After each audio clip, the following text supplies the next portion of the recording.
Dito na tayo guys sa damage ng bagyong Basyang. Daming kahoy na putol guys.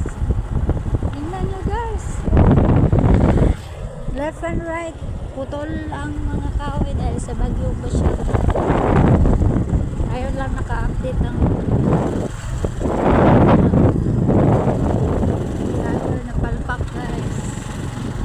Yun lang naka-update dito kay hindi ako naglaag-laag dito guys. Tingnan niyo oh.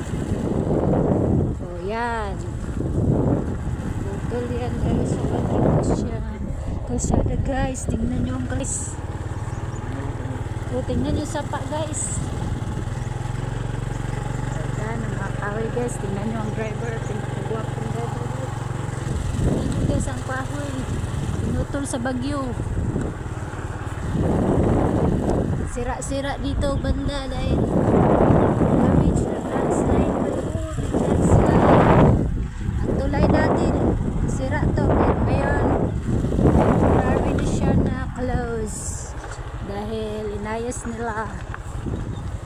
nila to. Putol to dati, putol at guys, lahat na camera guys. Tingnan nyo guys.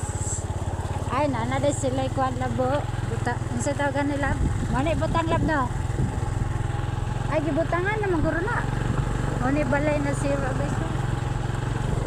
Tubig guys. Landslide dito.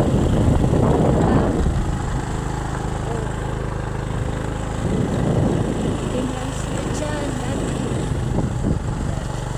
Bukas, tingnan nyo ang lupa.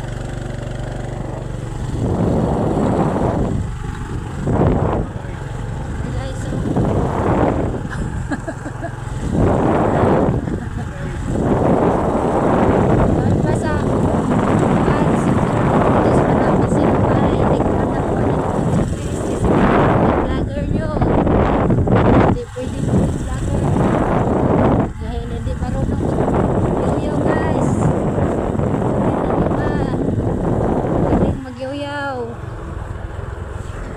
kahoy guys, oh guys, tingnan nyo guys, tingnan nyo kawayan guys, naguba, sinira yan ni bagyong Basyang guys, walang ya si bagyong Basyang guys, bagyong